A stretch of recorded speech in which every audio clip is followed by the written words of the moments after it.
प्रिय छात्राः नमस्ते। सर्वे कुशलिनः वा? अहम् इदानीं नवमकक्षायाः नूतनं पाठमेकं पाठयामि। पाठस्य नाम संस्कृतं हि जीवितम्। छात्राः, चतुर्दशः पाठः संस्कृतं हि जीवितम्। अस्य अर्थं संस्कृतवे जीवन। जीवितम् इत्युक्ते लैफ्, जीवन। संस्कृतवे जीवन, ಸಂಸ್ಕೃತ ಭಾಷಾ ಏವ ಜೀವನಂ. ಸಂಸ್ಕೃತವು ಯಾರ ಜೀವನ, ಯಾವ ಸಂದರ್ಭದಲ್ಲಿ ಈ ಮಾತನ್ನು ಹೇಳಿದ್ದಾರೆ ಎಂಬುದನ್ನು ಈ ಪದ್ಯದಲ್ಲಿ ನಾವು ತಿಳ್ಕೊಳ್ಳೋಣ. ಪೀಠಿಕಾಂ ಪಶ್ಯಂತು ಛಾತ್ರಾಃ. ಸಂಸ್ಕೃತ ಭಾಷಾ ಜಗತಃ ಪ್ರಾಚೀನತಮ ಭಾಷಾ. अर्वाचीनाः विद्वांसः अपि अनया भाषया काव्यानि, नाटकानि, गीतानि च रचितवन्तः. संस्कृताभ्युदय साधकं गीतमेकम् अत्र दत्तमस्ति. अयं पद्यभागः चतुष्षष्टि अधिक नवदशशततमे वर्षे बेङ्गलूरुनगरे आयोजिते संस्कृतपरिषदः अष्टमाधिवेशने विद्वान् के.एस्. भास्करभट्टेन रचितः विद्वद्भिः प्रशंसितश्च. पश्यन्तु, संस्कृतभाषा जगतः ಪ್ರಾಚೀನತಮ ಭಾಷಾ. ಸಂಸ್ಕೃತ ಭಾಷೆಯು ಜಗತ್ತಿನ ಅತ್ಯಂತ ಪ್ರಾಚೀನವಾದ ಭಾಷೆಯಾಗಿದೆ. अर्वाचीनाः विद्वांसः अपि. प्राचीनाः विद्वांसः संस्कृतभाषायाम् एव व्यवहारं कुर्वन्तः, काव्यानि, नाटकानि च रचितवन्तः आसन्. तथैव अर्वाचीनाः विद्वांसः. प्राचीन विरुद्धार्थकपदम् अर्वाचीन. ಪ್ರಾಚೀನ ಇತ್ಯುಕ್ತೆ ಹಿಂದಿನ ಕಾಲದ, ಅರ್ವಾಚೀನ ಅಂದ್ರೆ ನೂತನ, ಹಿಂದಿನ ಕಾಲದ, ಹೊಸ, ಈಗಿನ. अर्वाचीनाः विद्वांसः अपि. ಈಗಿನ ಕಾಲದ ವಿದ್ವಾಂಸರು ಸಹ ಅನಯಾ ಭಾಷೆಯ, ಸಂಸ್ಕೃತ ಭಾಷೆಯ ಕಾವ್ಯಾನಿ, ನಾಟಕಾನಿ, ಗೀತಾನಿ ಚ ರಚಿತವಂತಹ. ಸಂಸ್ಕೃತ ಭಾಷೆ ಪ್ರಾಚೀನ ಭಾಷೆ ಆಗಿದ್ರೂ ಕೂಡ ಇಂದಿನ ಕಾಲದ ವಿದ್ವಾಂಸರು ಕೂಡ ಈ ಭಾಷೆಯಲ್ಲಿ ಕಾವ್ಯಗಳನ್ನು, ನಾಟಕಗಳನ್ನು, ಗೀತೆಗಳನ್ನು ರಚಿಸಿದ್ದಾರೆ. ಸಂಸ್ಕೃತ ಅಭ್ಯುದಯ ಸಾಧಕಂ ಗೀತಮೇಕಂ ಅತ್ರ ದತ್ತಮಸ್ತಿ. ಸಂಸ್ಕೃತದ ಅಭ್ಯುದಯವನ್ನು ಸಾರುವಂತಹ ಒಂದು ಗೀತೆಯನ್ನ ಈ ಪಾಠದಲ್ಲಿ ನಿಮಗೆ ಕೊಡಲಾಗಿದೆ. ಅಯಂ ಪದ್ಯಭಾಗ. ಈ ಪದ್ಯಭಾಗವನ್ನ ಚತುಷ್ಷಷ್ಟಿ ಅಧಿಕ ನವದಶಶತತಮೇ ವರ್ಷೆ. ಚತುಷ್ಷಷ್ಟಿ ಇತ್ಯುಕ್ತೆ 64, ನವದಶಶತ ಅಂದ್ರೆ 1900 ಅಥವಾ 1900, 1964ನೇ ವರ್ಷ ಇಸ್ವಿ ಬೆಂಗಳೂರು ನಗರೆ ಆಯೋಜಿತೆ, ಬೆಂಗಳೂರಿನಲ್ಲಿ ಆಯೋಜಿಸಲ್ಪಟ್ಟಂತಹ ಸಂಸ್ಕೃತ ಪರಿಷದ, ಸಂಸ್ಕೃತ ಪರಿಷತ್ತಿನ ಅಷ್ಟಮಾಧಿವೇಶನೆ, 8ನೇ ಅಧಿವೇಶನದಲ್ಲಿ ವಿದ್ವಾನ್ ಕೆ.ಎಸ್. ಭಾಸ್ಕರಭಟ್ಟೇನ ರಚಿತಃ ವಿದ್ವದ್ಭಿಃ ಪ್ರಶಂಸಿತಶ್ಚ. ವಿದ್ವಾಂಸರಾದಂತಹ ಕೆ.ಎಸ್. ಭಾಸ್ಕರಭಟ್ಟರು ರಚಿಸಿದ್ದಾರೆ ಈ ಪದ್ಯಭಾಗವನ್ನ. ಹಾಗೆಯೇ ವಿದ್ವಾಂಸರಿಂದ ಪ್ರಶಂಸೆಗೆ ಒಳಗಾಗಿದೆ. ಈ ಪದ್ಯಭಾಗವನ್ನ 1964ನೇ ಇಸ್ವಿಯಲ್ಲಿ ಬೆಂಗಳೂರಿನಲ್ಲಿ ಆಯೋಜಿಸಿದ ಸಂಸ್ಕೃತ ಪರಿಷತ್ತಿನ 8ನೇ ಅಧಿವೇಶನದಲ್ಲಿ ವಿದ್ವಾನ್ ಕೆ.ಎಸ್. ಭಾಸ್ಕರಭಟ್ಟರು ರಚಿಸಿದ್ದಾರೆ. ಪಶ್ಯಂತು, ಕವಿಕೃತಿ ಪರಿಚಯಃ. ಕವಿಃ ವಿದ್ವಾನ್ ಕೆ.ಎಸ್. ಭಾಸ್ಕರಭಟ್ಟಃ. ಕಾಲಃ 21 अधिक नवदशशत वर्षस्य फेब्रुवरी मासस्य 3 दिनाङ्कतः नवाधिक 2000 वर्षस्य एप्रिल मासस्य 30 दिनाङ्क पर्यन्तम्. ಅಂದ್ರೆ 3/2/1921 ರಿಂದ 30/4/2009. ಇದ್ರ ಹೇಳುದು ಹೇಗೆ?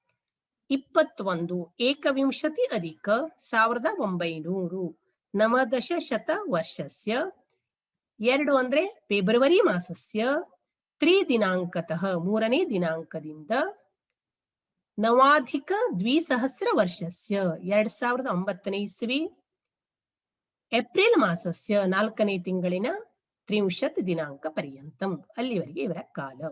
ಜನ್ಮಸ್ಥಾನಂ ಕೆ.ಎಸ್. ಭಾಸ್ಕರ ಭಟ್ಟಸ್ಯ ಜನ್ಮಸ್ಥಾನಂ ಶಿವಮೊಗ್ಗ ಮಂಡಲಸ್ಯ ಸಾಗರ ಪ್ರಾಂತೆ ಭೀಮನಕೋಣೆ ಗ್ರಾಮಃ. ಶಿವಮೊಗ್ಗ ಜಿಲ್ಲೆ ಸಾಗರ ತಾಲೂಕಿನ ಭೀಮನಕೋಣೆ ಗ್ರಾಮ. ಕೃತಯಃ ಶ್ರೀ ಗುರು ಕೃಪಾತರಂಗಿಣಿ ದೇವಿ ವಿಲಾಸ. ಶ್ರೀ ಗುರು ಕೃಪಾತರಂಗಿಣಿ ಮತ್ತು ದೇವಿ ವಿಲಾಸ ಎಂಬ ಗ್ರಂಥಗಳನ್ನ ರಚಿಸಿದ್ದಾರೆ. ವಿಶೇಷ ಭಾಸ್ಕರ ಭಟ್ಟಸ್ಯ ವಿಶೇಷ ಅಧೀತ ಅಲಂಕಾರ ಶಾಸ್ತ್ರ ಅಸೌ ವಿದ್ವಾನ್ ಇತಿ ಉಪಾಧಿಂ ಪ್ರಾಪ್ತವಾನ್.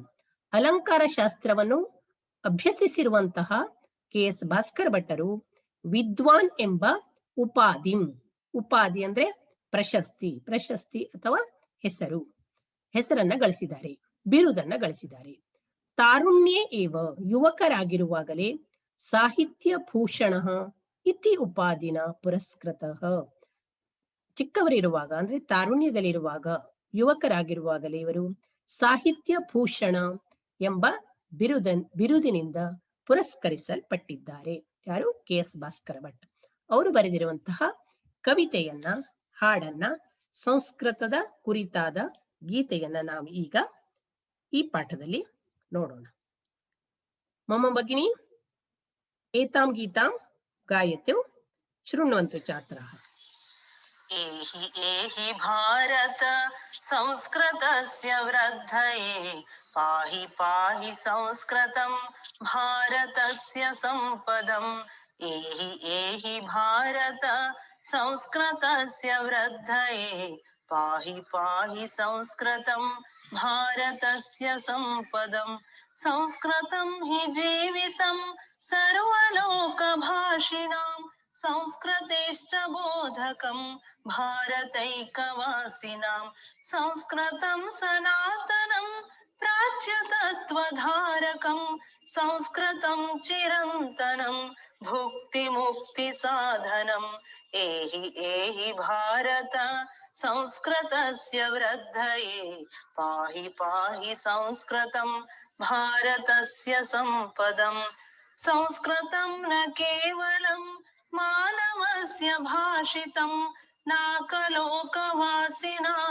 ಏತದೇವ ಕಾಂಕ್ಷಿತಂ. ದೇಶಭಾಷಿಭಿರ್ಬುಧೈಃ ಮಾತ್ರವತ್ ಪುರಸ್ಕೃತಂ ಹ್ಯನ್ಯದೇಶ ಪಂಡಿತೈಃ ಆದರೇಣ ಸತ್ಕೃತಂ. ಏಹಿ ಏಹಿ ಭಾರತ ಸಂಸ್ಕೃತಸ್ಯ ವೃದ್ಧಯೇ ಪಾಹಿ ಪಾಹಿ ಸಂಸ್ಕೃತಂ ಭಾರತಸ್ಯ ಸಂಪದಂ. ವ್ಯಾಸನಾಕುಜಾತ ಭಾಸ ಕಾಳಿದಾಸ ಲಾಲಿತಂ ಭೋಜಮಾಘಹರ್ಷಬಾಣ ಭಾರವಿಪ್ರಫುಲ್ಲಿತಂ. ಏವಮುಜ್ವಲಂ ಮಹತ್ ಸಂಸ್ಕೃತಂ ಸನಾತನಂ ನೈವ ತನ್ಮೃತಂ ಭವೇದ್ಯಜ್ಜನೈ ಪ್ರಭಾಷ್ಯತೆ. ಏಹಿ ಏಹಿ ಭಾರತ ಸಂಸ್ಕೃತಸ್ಯ ವೃದ್ಧಯೇ ಪಾಹಿ ಪಾಹಿ ಸಂಸ್ಕೃತಂ ಭಾರತಸ್ಯ ಸಂಪದಂ. ಅಸ್ಮದಾರ್ಯ ಪಾಲಿತಂ ಸೂನೃತೋಕ್ತಿ ಭಾಜನಂ ಸಂಸ್ಕೃತಂ ನು ವಿಸ್ಮರೇತ್ ಅಸ್ಮದೀಯ ಭೂಕಥಂ. ಸಂಸ್ಕೃತಸ್ಯ ಪೋಷಣಂ ಭಾರತಸ್ಯ ಭೂಷಣಂ ಸಂಸ್ಕೃತಸ್ಯ ದೂಷಣಂ ಸ್ವಾತ್ಮನಾಶ ಕಾರಣಂ. ಏಹಿ ಏಹಿ ಭಾರತ ಸಂಸ್ಕೃತಸ್ಯ ವೃದ್ಧಯೇ ಪಾಹಿ ಪಾಹಿ ಸಂಸ್ಕೃತಂ ಭಾರತಸ್ಯ ಸಂಪದಂ. ಸಂಸ್ಕೃತಂ ಸಮೇಧತಾಂ ಸಂಸ್ಕೃತಂ ಮಹೀಯತಾಂ ಸಂಸ್ಕೃತಂ ದಿನೇ ದಿನೇ ವರ್ಧತಾಂ ಗ್ರಹೇ ಗ್ರಹೇ. ಭಾಸ್ಕರ ಕವಿ ಸುಧೀಃ ಸಂಸ್ಕೃತ ಪ್ರಚಾರಕಂ ಗೀತಮಾತನೋತ್ಯಸೌ ಭಾವುಕಾತ್ಮತುಷ್ಟಯೇ. ಏಹಿ ಏಹಿ ಭಾರತ ಸಂಸ್ಕೃತಸ್ಯ ವೃದ್ಧಯೇ ಪಾಹಿ ಪಾಹಿ ಸಂಸ್ಕೃತಂ ಭಾರತಸ್ಯ ಸಂಪದಂ. ಏಹಿ ಏಹಿ ಭಾರತ ಸಂಸ್ಕೃತಸ್ಯ ವೃದ್ಧಯೇ ಪಾಹಿ ಪಾಹಿ ಸಂಸ್ಕೃತಂ ಭಾರತಸ್ಯ ಸಂಪದಂ.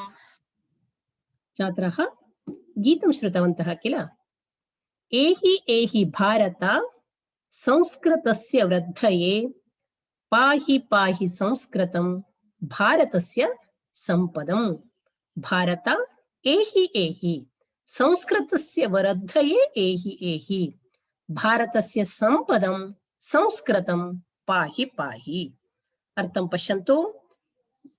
ಹೇ ಭಾರತೀಯ, ಭಾರತ ದೇಶಸ್ಯ ಐಶ್ವರ್ಯಭೂತಾಯಾಃ ಸಂಸ್ಕೃತ ಭಾಷಾಯಾಃ ಅಭಿವೃದ್ಧಯೇ ಪ್ರಯತ್ನಂ ಕುರು. ಹೇ ಭಾರತೀಯನೇ, ಭಾರತ ದೇಶದ ಐಶ್ವರ್ಯವಾಗಿರುವ ಸಂಪತ್ತಾಗಿರುವ ಭಾರತಸ್ಯ ಸಂಪದಂ ಭಾರತದ ಸಂಪತ್ತಾಗಿರುವ ಸಂಸ್ಕೃತ ಭಾಷೆಯ ಅಭಿವೃದ್ಧಿಗಾಗಿ ಪ್ರಯತ್ನಿಸು. ನೀನು ಪ್ರಯತ್ನಿಸು. ಸಂಸ್ಕೃತ ಭಾಷೆ ಅಂದ್ರೆ ಒಂದು ಸಂಪತ್ತು. ಆ ಭಾಷೆಯಲ್ಲಿ ಇಲ್ಲದೆ ಇರುವಂತಹ ವಿಷಯಗಳು ಯಾವುದೂ ಇಲ್ಲ. ಅಂಥ ಐಶ್ವರ್ಯಭೂತವಾಗಿರುವಂತಹ ಸಂಪದ್ಭರಿತವಾಗಿರುವಂತಹ ಸಂಸ್ಕೃತ ಭಾಷೆಯ ಅಭಿವೃದ್ಧಿಯಲ್ಲಿ ನೀನು ಪ್ರಯತ್ನವನ್ನು ಪಡು. ಎರಡನೇ ನೋಡಿ, ಸಂಸ್ಕೃತಂ ಹಿ ಜೀವಿತಂ ಸರ್ವಲೋಕ ಭಾಷಿಣ ಸಂಸ್ಕೃತೇಶ್ಚ ಬೋಧಕಂ ಭಾರತೈಕ ವಾಸಿನಾಂ. ಸಂಸ್ಕೃತಂ ಸನಾತನಂ ಪ್ರಾಚ್ಯ ತತ್ವಧಾರಕಂ ಸಂಸ್ಕೃತಂ ಚಿರಂತನಂ ಭುಕ್ತಿ ಮುಕ್ತಿ ಸಾಧನಂ. ಸಂಸ್ಕೃತೇಶ್ಚ ಸಂಸ್ಕೃತೇಃ ಚ ಸಂಸ್ಕೃತೇಶ್ಚ ವಿಸರ್ಗ ಸಂಧಿ. ಇದು ಸಂಸ್ಕೃತೇಸ್ ಮಾಡಿದ್ರೆ ಅದು ಶ್ಚುತ್ವ ಸಂಧಿ ಆಗ್ತದೆ. ಭಾರತೈಕವಾಸಿನಾಂ ಭಾರತ ಏಕವಾಸಿನಾಂ ಭಾರತೈಕವಾಸಿನಾಂ ವೃದ್ಧಿ ಸಂಧಿ. ಸಂಸ್ಕೃತಂ ಚಿರಂತನಂ ಭುಕ್ತಿ ಮುಕ್ತಿ ಸಾಧನಂ. ಅರ್ಥಂ ಪಶ್ಯಂತು ಛಾತ್ರಾಃ. ಸಂಸ್ಕೃತಂ ಸರ್ವಾಸಾಂ ಭಾಷಾಣಾಂ ಜೀವಿತಂ. ಸಂಸ್ಕೃತವು ಎಲ್ಲಾ ಭಾಷೆಗಳ ಜೀವಿತವಾಗಿದೆ, ಜೀವನವಾಗಿದೆ. ನೋಡಿ, ಇದೆಯಾ ನಿಮ್ಗೆ? ಸಂಸ್ಕೃತಂ ಹಿ ಜೀವಿತಂ ನಿಮ್ಗೆ ಹೆಡ್ಡಿಂಗ್ ಅನ್ನ ಕೊಟ್ಟಿದಾರಲ್ವಾ. ಸಂಸ್ಕೃತವು ಬೇರೆ ಎಲ್ಲ ಉಳಿದ ಭಾಷೆಗಳಿಗೆ ಜೀವನವಾಗಿದೆ. ಅಂದ್ರೆ ಸಂಸ್ಕೃತದಿಂದಲೇ ಉಳಿದೆಲ್ಲ ಭಾಷೆಗಳು ಉಳಿದುಕೊಂಡಿವೆ. ಸಾಮಾನ್ಯವಾಗಿ ಎಲ್ಲ ಭಾಷೆಗಳ ಸುಮಾರು, ಅದರಲ್ಲೂ ದ್ರಾವಿಡ ಭಾಷೆಗಳು ಕನ್ನಡ, ಮಲಯಾಳಿ, ತಮಿಳು, ತೆಲುಗು ಇಂಥ ದ್ರಾವಿಡ ಭಾಷೆಗಳ ಸುಮಾರು 75ರಷ್ಟು ಶಬ್ದಗಳು, ವಿಷಯಗಳು ಸಂಸ್ಕೃತದ್ದೇ ಆಗಿವೆ. ಆದ್ದರಿಂದ ಸಂಸ್ಕೃತವು ಎಲ್ಲಾ ಭಾಷೆಗಳ ಜೀವಿತವು. ಹಾಗೆಯೇ ಭಾರತ ದೇಶಸ್ಯ ಪರಂಪರಾಯಾಹ ನಿರೂಪಕಂ. ಭಾರತ ದೇಶದ ಪರಂಪರೆಯ ನಿರೂಪಕವು, ನಿರೂಪಿಸುವಂಥದ್ದು. ಪ್ರಾಚ್ಯ ದೇಶಸ್ಯ ತತ್ವ ಪ್ರತಿಪಾದಕಂ.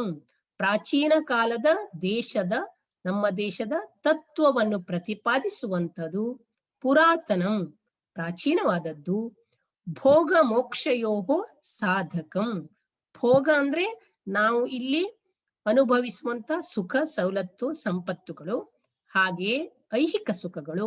ಮೋಕ್ಷ ಅಂದ್ರೆ ನಮ್ಮ ಜೀವದ ನಂತರ ಪರಲೋಕದಲ್ಲಿ ನಾವು ಗಳಿಸಬಹುದಾದ ಅಂದ್ರೆ ಮುಕ್ತಿ. ಈ ಭೋಗ ಮತ್ತು ಮೋಕ್ಷಗಳಿಗೆ ಸಾಧಕವಾಗಿರುವುದು, ಯಾವಾಗಲೂ ಶಾಶ್ವತವಾಗಿ ಇರುವಂತಹದ್ದು ಯಾವುದು? ಸಂಸ್ಕೃತ.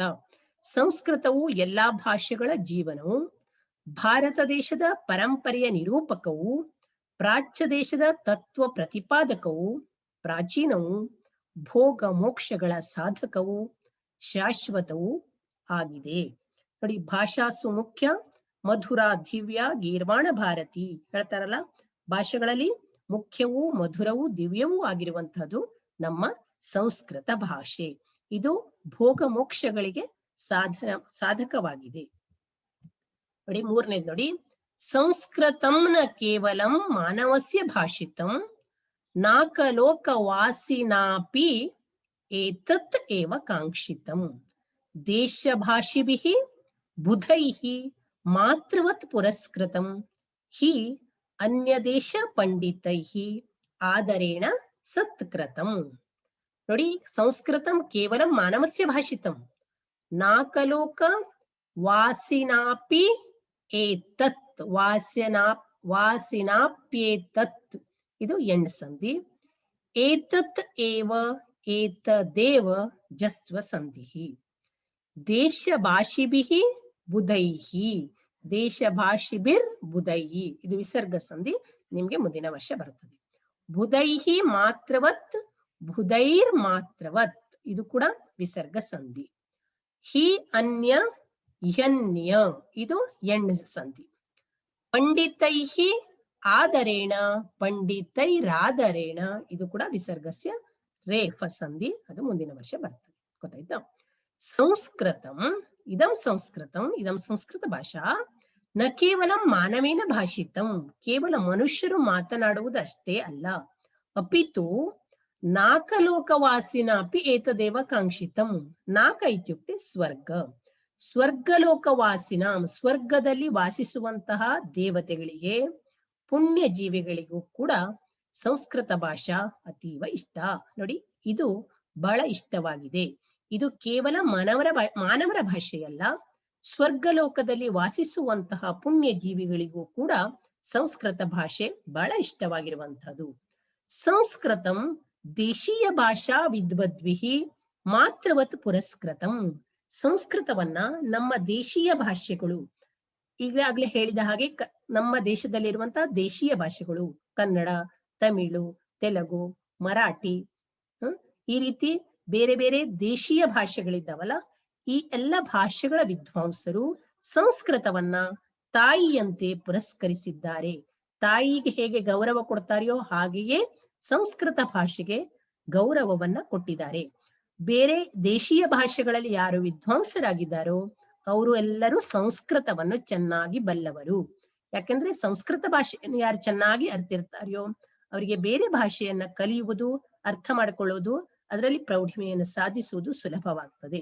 ಅದರಿಂದ ಸಂಸ್ಕೃತವನ್ನ ನಮ್ಮ ದೇಶೀಯ ಭಾಷೆ ವಿದ್ವಾಂಸರು ತಾಯಿಯಂತೆ ಪುರಸ್ಕರಿಸಿದ್ದಾರೆ, ಗೌರವಿಸಿದ್ದಾರೆ. ಅಷ್ಟೇ ಅಲ್ಲ, ವಿದೇಶೀಯೈಹಿ ವಿದ್ವದ್ಭಿಹಿ ಅಪಿ, ವಿದೇಶಿಯ ವಿದ್ವಾಂಸರು ಕೂಡ ಗೌರವದಿಂದ ಸನ್ಮಾನಿಸಿದ್ದಾರೆ ನಮ್ಮ ಈ ಸಂಸ್ಕೃತ ಭಾಷೆಯನ್ನ. ವಿದ್ವಾಂಸರು ಹಿತ್ತಲ ಗಿಡ ಮದ್ದಲ್ಲ. ಕೆಲವರಿಗೆ ನಮಗೆ ಸಂಸ್ಕೃತ ಭಾಷೆಯ ಮಹತ್ವ ಗೊತ್ತಿಲ್ಲದೆ ಇರಬಹುದು, ಆದರೆ ವಿದೇಶಿಯರು ಕೂಡ ನಮ್ಮ ಭಾಷೆಯನ್ನ, ಈಗಲೂ ಕೂಡ ಸಂಸ್ಕೃತವನ್ನ ಬೇರೆ ಬೇರೆ ದೇಶಗಳ ಜನರು ಕಲಿತಾ ಇದ್ದಾರೆ, ಗೌರವಿಸ್ತಾ ಇದ್ದಾರೆ. ಸಂಸ್ಕೃತ ಅನೇಕ ಕೃತಿಗಳನ್ನ ಏನ್ ಮಾಡ್ತಿದ್ದಾರೆ, ಅವರ ಭಾಷೆಗೆ ಭಾಷಾಂತರಿಸಿ ಓದ್ತಾ ಇದ್ದಾರೆ.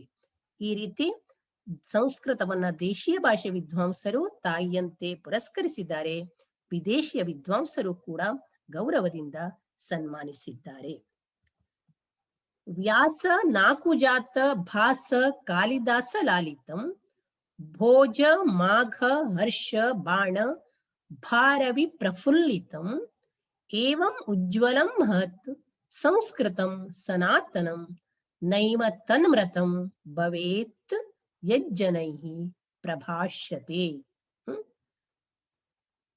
ನ ಏವ ನೈವ ಕಸಂಧಿಃ ವೃದ್ಧಿಸಂಧಿಃ ತತ್ ಮೃತಂ ತನ್ಮೃತಂ ಕಸಂಧಿಃ ಅನುನಾಸಿಕ ಸಂಧಿಃ ಭವೇತ್ ಯತ್ ಜನೈಃ ಭವೇತ್ಯತ್ ಭವೇದ್ಯತ್ ಜಸ್ತ್ವ ಸಂಧಿಃ ಯತ್ ಜನೈಃ ಯಜ್ಜನೈಃ ಶ್ಚುತ್ವ ಸಂಧಿಃ. ನೋಡಿ, ವ್ಯಾಸ ನಾಕುಜಾತ, ಸಂಸ್ಕೃತ ಭಾಷೆಯು ವ್ಯಾಸ. ವ್ಯಾಸ ಅಂದ್ರೆ ಯಾರು?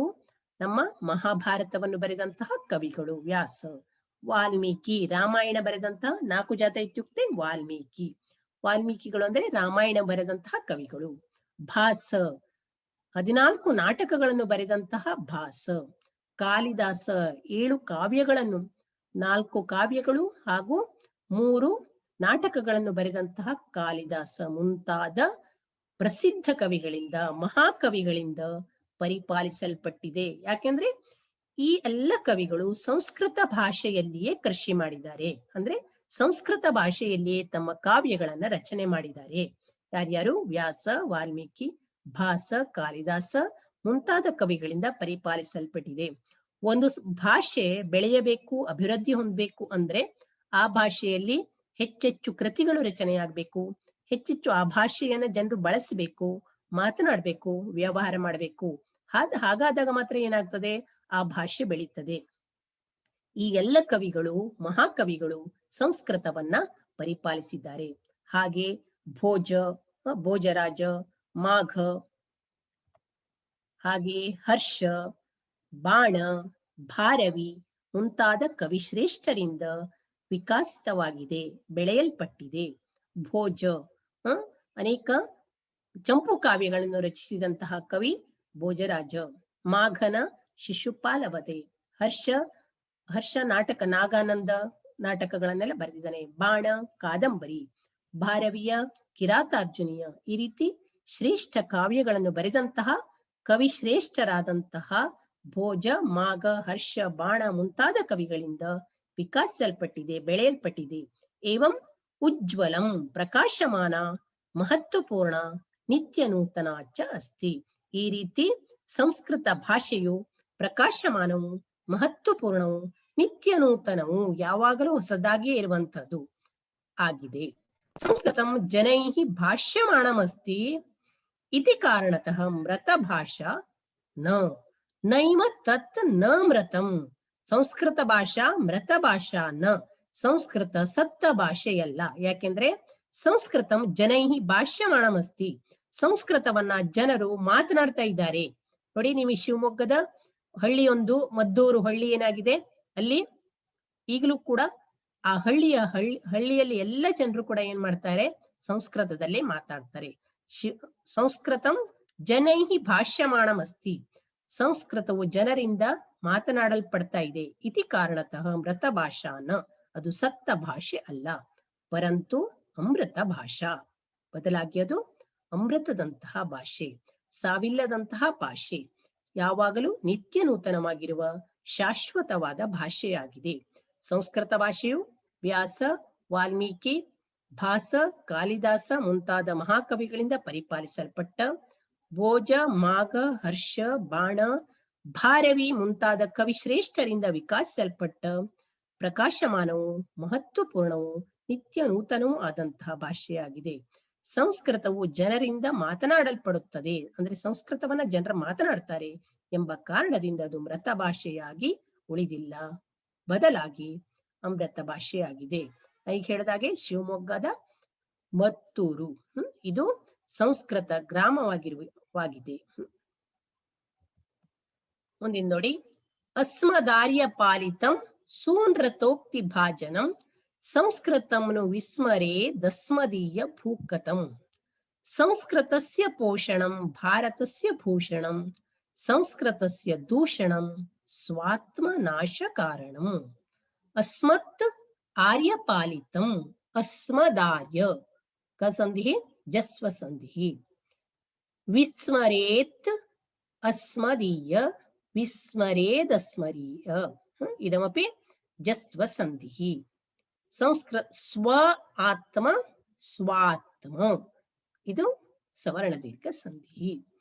ಅಸ್ಮದಾರ್ಯ ಪಾಲಿತಂ, ಅಸ್ಮಾಕಂ ಆರ್ಯ, ಆರ್ಯರು ಅಂದ್ರೆ ಹಿಂದಿನವರು, ಪೂರ್ವಜರು, ನಮ್ಮ ಪೂರ್ವಜರಿಂದ ಪಾಲಿಸಲ್ಪಟ್ಟಂತಹ ಸೂನೃತೋಕ್ತಿ ಭಾಜನಂ ಮೃದು ಮಧುರ ಉಕ್ತೀನಾಂ ಆಶ್ರಯಂ, ಮೃದುವಾದ ಮಧುರವಾದ ಮಾತುಗಳಿಂದ ಕೂಡಿರುವಂತಹ ಇದಂ ಸಂಸ್ಕೃತಂ, ಈ ಸಂಸ್ಕೃತಂ, ಅಯಂ ದೇಶ, ಈ ದೇಶವು, ನಮ್ಮ ಭಾರತ ದೇಶವು, ಕಥಂ ವಿಸ್ಮರೇತ್, ಹೇಗೆ ಮರಿಲಿಕ್ಕೆ ಸಾಧ್ಯವಿದೆ?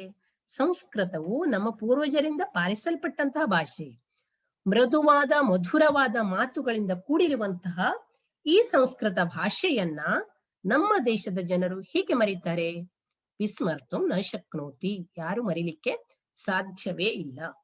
ಸಂಸ್ಕೃತಸ್ಯ ಪಾಲನಂ ಭಾರತೀಯಾನಾಂ ಭೂಷಣಂ, ನೋಡಿ, ಸಂಸ್ಕೃತಸ್ಯ ಪೋಷಣಂ ಭಾರತಸ್ಯ ಭೂಷಣಂ, ಭಾರತಕ್ಕೆ, ಭಾರತೀಯರಿಗೆ ಭೂಷಣ ಯಾವುದು? ಸಂಸ್ಕೃತ ಭಾಷೆಯ ಪಾಲನೆ ಪೋಷಣೆ ಮಾಡುವುದು. ಸಂಸ್ಕೃತದ ಪಾಲನೆ ಮಾಡುವುದರಿಂದ ಭಾರತೀಯರಿಗೆ ಭೂಷಣ. ಅದೇ ರೀತಿ ಸಂಸ್ಕೃತಸ್ಯ ತಿರಸ್ಕಾರ, ಸಂಸ್ಕೃತದ ತಿರಸ್ಕಾರವನ್ನು ಮಾಡುವುದು ನಮ್ಮ ದೇಶದ ನಾಶಕ್ಕೆ ಕಾರಣವಾಗ್ತದೆ. ಆದ್ದರಿಂದ ನಾವೆಲ್ಲರೂ ಸಂಸ್ಕೃತ ಭಾಷೆಯನ್ನ ಕಲಿಯಬೇಕು, ಬೇರೆಯವರು ಕಲಿಯುವಂತೆ ಮಾಡಬೇಕು, ಸಂಸ್ಕೃತ ಭಾಷೆಯ ಪಾಲನೆ ಪೋಷಣೆಯನ್ನ ಮಾಡಬೇಕು. ಸಂಸ್ಕೃತಕ್ಕೆ ಯಾವ ಲಾಭವೂ ಇಲ್ಲ, ಆದ್ರೆ ಸಂಸ್ಕೃತವನ್ನ ಕಲಿಯುವುದರಿಂದ ನಮಗೆ ಲಾಭ. ಆದ್ದರಿಂದ ಸಂಸ್ಕೃತದ ಪಾಲನೆ ಮಾಡುವುದು ಭಾರತೀಯರಿಗೆ ಭೂಷಣ. ಅದೇ ಸಂಸ್ಕೃತವನ್ನು ಯಾರು ತಿರಸ್ಕರಿಸ್ತಾರೆಯೋ ಅದು ನಮ್ಮ ದೇಶದ ನಾಶಕ್ಕೆ ಕಾರಣವಾಗ್ತದೆ. ಆದ್ದರಿಂದ ನಾವೆಲ್ಲರೂ ವದತ ಸಂಸ್ಕೃತಂ ಪಠತ ಸಂಸ್ಕೃತಂ, ನಾವು ಸಂಸ್ಕೃತವನ್ನು ಓದೋಣ, ಬರೆಯೋಣ, ಕಲಿಯೋಣ. ಸಂಸ್ಕೃತದ ಅಭಿವೃದ್ಧಿಯಲ್ಲಿ ನಮ್ಮ ಅಳಿಲು ಸೇವೆಯನ್ನ ಸಲ್ಲಿಸೋಣ. ಸಂಸ್ಕೃತಂ ಸಮೇಧತಾಂ, ಸಂಸ್ಕೃತಂ ಮಹೀಯತಾಂ, ಸಂಸ್ಕೃತಂ ದಿನೇ ದಿನೇ ವರ್ಧತಾಂ ಗ್ರಹೇ ಗ್ರಹೇ.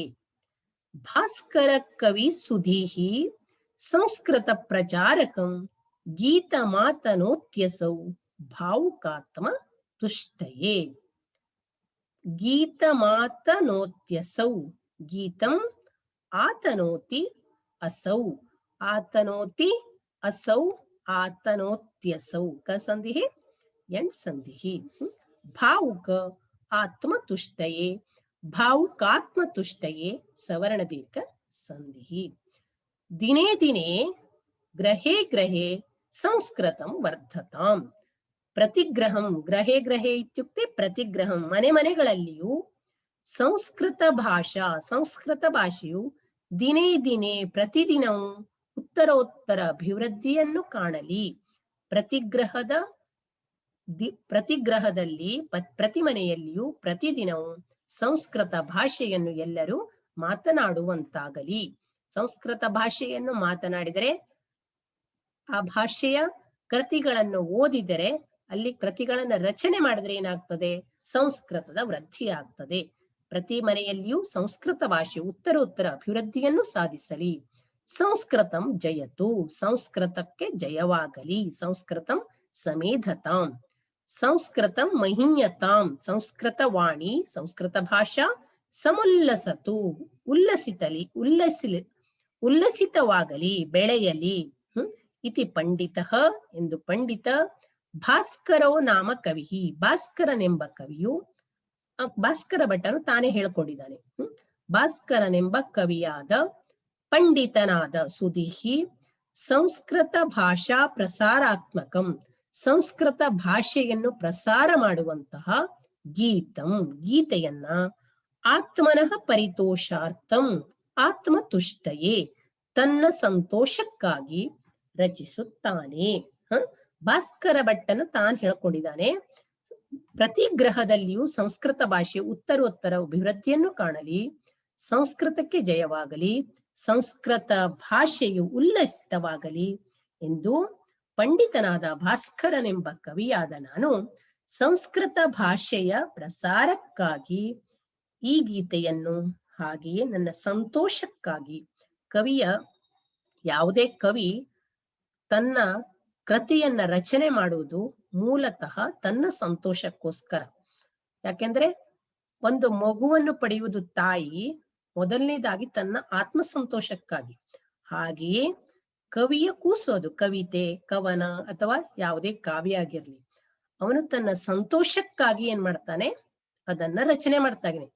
ಆ ಸಂತೋಷವನ್ನ ಬೇರೆಯವರು ಓದುವುದರ ಮೂಲಕ ಅವರು ಕೂಡ ಏನ್ ಮಾಡ್ತಾರೆ? ಸಂತೋಷವನ್ನ ಪಡ್ಕೊಳ್ತಾರೆ. ಆದ್ದರಿಂದ ಪಂಡಿತನಾದ ಭಾಸ್ಕರನಾದ ಕವಿ ನಾನು ಸಂಸ್ಕೃತ ಭಾಷೆಯ ಪ್ರಸಾರಾತ್ಮಕವಾದಂತಹ ಈ ಗೀತೆಯನ್ನು ನನ್ನ ಸಂತೋಷಕ್ಕಾಗಿ ಬರೆದಿದ್ದೇನೆ ಅಂತ ಹೇಳ್ಕೊಳ್ತಾನೆ. ವಿದ್ಯಾರ್ಥಿಗಳೇ, ಇಂತಹ ಪ್ರಾಚೀನವೂ ಸನಾತನವೂ ನಿತ್ಯ ನೂತನವೂ ಆಗಿರುವಂತಹ ಸಂಸ್ಕೃತ ಭಾಷೆಯ ಅಭಿವೃದ್ಧಿಯಲ್ಲಿ, ಅದರ ವೃದ್ಧಿಪಡಿಸುವುದರಲ್ಲಿ ನಾವೆಲ್ಲರೂ ನಮ್ಮ ಕೈಲಾದ ಸಹಾಯವನ್ನ ಮಾಡೋಣ. ಸಂಸ್ಕೃತ ಭಾಷೆಯನ್ನ ಹೆಚ್ಚೆಚ್ಚು ಕಲಿಯೋಣ, ಎಲ್ಲರೂ ಕಲಿಯುವಂತೆ ಮಾಡೋಣ. ಕವಿಯ ಆಶಯವನ್ನ ನಾವು ಸ್ವಲ್ಪ ಮಟ್ಟಿಗಾದರೂ ಈಡೇರಿಸೋಣ ಎನ್ನುವ ಮೂಲಕ ನಾನು ಈ ಪಾಠವನ್ನ ಮುಗಿಸ್ತಾ ಇದ್ದೇನೆ. ವಿದ್ಯಾರ್ಥಿಗಳೇ, ಸರ್ವೇಭ್ಯೋ ಧನ್ಯವಾದ.